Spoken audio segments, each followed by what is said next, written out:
मेरे बच्चे को मौत के घाट उतार देते। मेरी गाड़ी रोकी गई, 50-100 कम से कम मुसलमानों ने मेरी गाड़ी पर चुपड़ गए, पथराव करा, ब्लैंक गोलियां चला रहे हैं कट्टों से। हमने देखा जब कश्मीर फाइल मूवी देखी थी ना हमने, तो हमारा खून ना खोल गया था हमारा उस टाइम। लेकिन जब हमारे ऊपर भी थी ना, तो मुझे पता है मैंने उस नन्हे से 1.5 साल के बच्चे को कैसे बचाया है।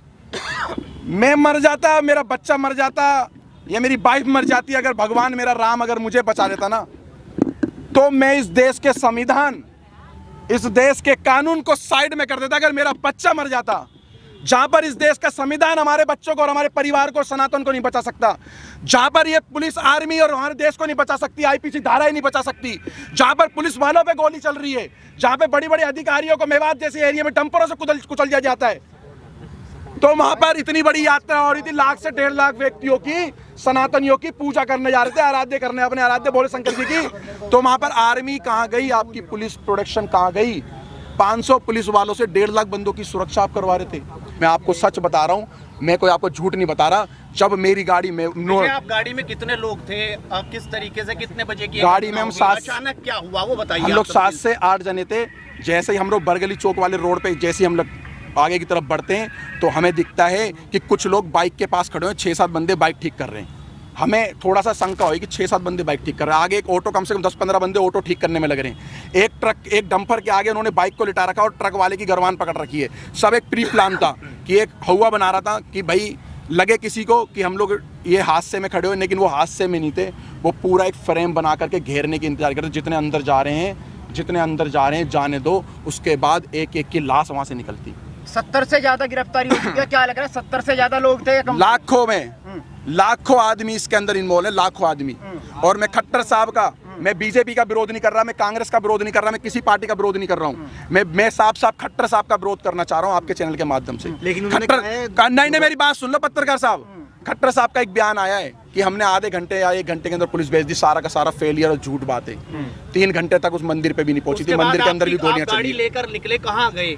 बरगली चौक। अपने आप को, अपने बच्चे को, अपनी पत्नी को, जो लोग थे उनको बस भागते रहे। जहाँ पर हिम्मत टूटी वहाँ पेट्रोल पंप दिखा, पेट्रोल पंप में गाड़ी घुसेड़ दी। मैं उन अंकल जी का एहसान जिंदगी भर नहीं भूलूंगा, मेरे को और मेरे परिवार को, और उन्होंने मेरे पीछे बैठे हुए व्यक्ति को, जो किसी के बच्चे थे, किसी माँ के लाल थे, उनकी माँ की आंखों की टकटकियाँ लगी हुई थी। मैं वहाँ पे मेरे बच्चे गए, वहाँ पर हमला हो रहा है। उन अंकल का धन्यवाद करना चाहूँगा। अंकल ने बोला डरो मत, गाड़ी यहाँ लगाओ, किसी माई के लाल में दम नहीं है जो इस पेट्रोल पंप की सीमा पार कर जाए। पेट्रोल पंप पे आए और रेकी कर रहे थे बाइक और कार से पेट्रोल पंप के सामने कि हाँ यहाँ ये फंसे हुए हैं ये सारे के सारे। और मैंने भगवा, यही कपड़ा चेंज नहीं हुआ मेरा कल से, यही कपड़ा है मेरे पास, यही। इसको देख के टारगेट कर रहे थे कि अगर वो सारे का 200-250 की संख्या में आ जाते तो हमें पेट्रोल पंप पे ही मार देते, पेट्रोल पंप पे भी आग लगा देते। गोली भी चली? मेरी गाड़ी पे गोली नहीं चली, मेरी गाड़ी के सामने से बिल्कुल गोली गई, हवा में गोली फायर करी उन्होंने कट्टों से। और ऐसे वेपन उनके हाथ में थे जो दिल्ली पुलिस के भी हाथ में ऐसे हथियार नहीं थे, आर्मी वालों के पास भी नहीं होंगे। मैं कहा दिल्ली पुलिस, हरियाणा पुलिस के हाथ में ऐसे हथियार नहीं थे। इतने बड़े आतंकवादी हैं सारे के सारे। मैं आपको बता देता हूँ शुरुआत कहाँ से हुई है। हम फरीदाबाद से जब निकले हैं अपने वाहन से, इनकी गाड़ी हमारे से आधा घंटा लगभग पीछे थी, आधे से पौन घंटा, किलोमीटर के हिसाब से नहीं बता सकता, मगर जिस समय हम लोग वहाँ से जा रहे थे, रास्ते में हमारी गाड़ी के पीछे 2-3 बाइक वाले लगातार चल रहे थे, जो फरीदाबाद से नूह और मेवात तक थे। हमें शक तो हो रहा था कि शायद हमारा पीछा करा जा रहा है, हमारी रेकी हो रही है। हमारी किसी भी टीम के पास किसी तरीके का कोई भी ऐसा सामान और ऐसी चीजें नहीं थी। अगर होती तो हमारे पास महिलाओं और बच्चों को हम नहीं लेके जाते। केवल शोभा यात्रा थी, जो पिछले कई वर्षों से वहां पर शोभा यात्रा चलाई जा रही है, और शोभा यात्रा में जल चढ़ाया जाता है, पूजा पाठ करी जाती है, और उसके बाद उन मंदिरों से अपने अपने स्थान वापस जाया जाता है। मगर वहां पर जिस तरीके से भीड़ थी, सबके कानों में छोटे वाले वो ईयरबड लगे थे। हमारी बाइकों के साथ भी जब हमारी बाइकें रुकी है, कुछ काफिले में 4-5 गाड़ियां रुकी है, हमारी गाड़ियों के साथ एक बाइक वाला रुक के गया है, जिसने ये बताया है, वहां पर सबने देखा है कि कुछ लोग यहाँ भी रुक गए हैं, भेजो। जब हमारे को बोला गया कि ना तो आप यहाँ से निकल जाओ, पीछे पत्थरबाजी हो चुकी है, और मेरे पास एक वीडियो भी है जब हम लोग वहाँ से निकले हैं। मैं अभी वो क्लिप नहीं दिखा पा रहा मोबाइल में।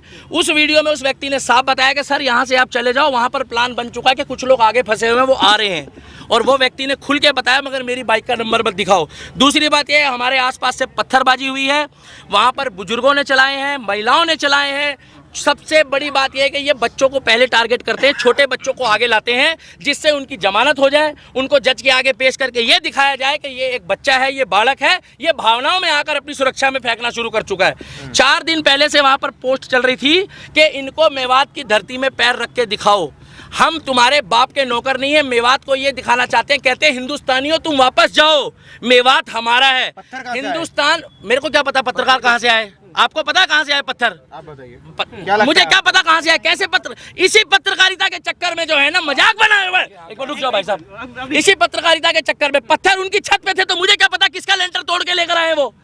चौथी मंजिल से पत्थर कहाँ जाएंगे, कौन एक ईंट उठा के चौथी मंजिल में जा रहा है? बाइक का शोरूम लूटा जा रहा है, हिंदुओं की दुकानों को टारगेट किया जा रहा है, और केवल वहां पर जब दिख रहे हैं मुसलमान, एक जगह कहा जाता है मुस्कुराइए आप लखनऊ में हैं, और एक जगह कहा जाता है बच के रहिए आप मेवात की नगरी में हो। ये फर्क देखा जा रहा है। पूरी तरह से फेलियर था, बिल्कुल फेलियर था। अगर अनिल विज की वहां पर 700 पुलिस थी, 700 पुलिस उन्होंने बताया है, उनके हाथ में हथियार थे जो सरकारी होते हैं संवैधानिक तौर पे, वो सारे बेकार थे, बोकस थे, कहीं कोई लाठीचार्ज नहीं हुआ, वो मूक दर्शक थे। आपके पास वीडियो क्लिप है, आप देखिए। और अगर ये लोग वहां डटकर खड़े नहीं रहते, हिंदू ये वहां लड़ने नहीं गए थे, ये पूजा पाठ करने गए थे, जितने हमारे सनातनी भाई है इनका बहुत बुरा हाल होता। और मैं आपको गारंटी दे रहा हूं, जो सरकारी आंकड़े अभी आ रहे हैं वो सरकारी आंकड़े ठीक नहीं है। अच्छा, घटना का सारा ठीकरा मोनू मानेसर पर फोड़ा जा रहा है। वो तो बोलने को तो मोनू मानेसर पे ठीक है, कश्मीर का भी फोड़ दो, फिर अगर मोनू मानेसर ने करा तो पश्चिम बंगाल में भी फोड़ो, हरियाणा में भी फोड़ो, उत्तर प्रदेश में भी फोड़ो, और आपका क्या नाम है जो मणिपुर में घटना हुई उसके लिए भी बोल दो। मोनू मानेसर का उस घटना से क्या लेना था? ना मोनू मानेसर हमारे साथ था, और ना हमारा सनातनी होने के नाते उस समय कोई मतलब था। हमारा मतलब केवल इतना था कि एक शोभा यात्रा थी, जिस तरीके से मुहर्रम में सारे मुस्लिम एक होकर, जब यहाँ पर इन्होंने खुद नागलोई में दंगा करा, वहाँ कौन मोनू मानेसर था? वहाँ कौन सी आरएसएस की साजिश थी? वहाँ किसने बोला कि मोनू मानेसर का नाम लिया गया? अरे वो तो आपस में ही भिड़ गए। और भाई साहब, कलाम की सोच वाले हिंदुस्तान में मुस्लिम घट गए हैं, कसाब की सोच वाले बढ़ गए हैं। लिख के ले लो, 2024 में अगर मैं अभी भी कह रहा हूँ कि बीजेपी को वोट मत दो, केवल उस व्यक्ति को वोट दो जो हमारे धर्म के लिए, क्या कर रहे हो भाई, जो हमारे धर्म के लिए बात करे, जो हमारे धर्म के लिए बात करे, जो सनातन धर्म के लिए बात करे। आज उत्तर प्रदेश में हिंदू की बेटी हो, मुसलमान की हो, सिख की हो, ईसाई की हो, 3 दिन पहले मुझे खुशी हुई कि अगर वहां पर कांवड़ यात्रा के दौरान भी कांवड़ियों ने कुछ उपद्रव मचाया तो योगी मॉडल ने वहां पर उनके ऊपर भी कार्रवाई करी है। विकास दुबे कौन जाति का था?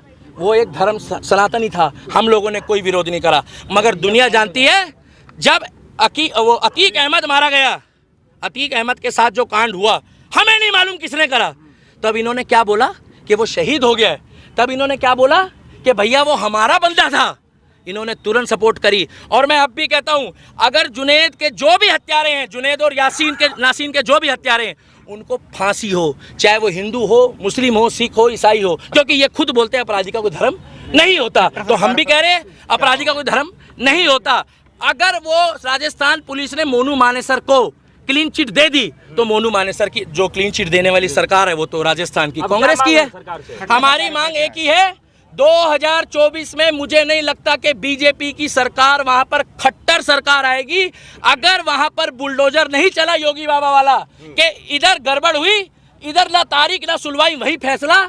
हमें चाहिए योगी मॉडल, हमें चाहिए बुलडोजर मॉडल, और हमें चाहिए योगी बाबा वाला प्रोटोकॉल।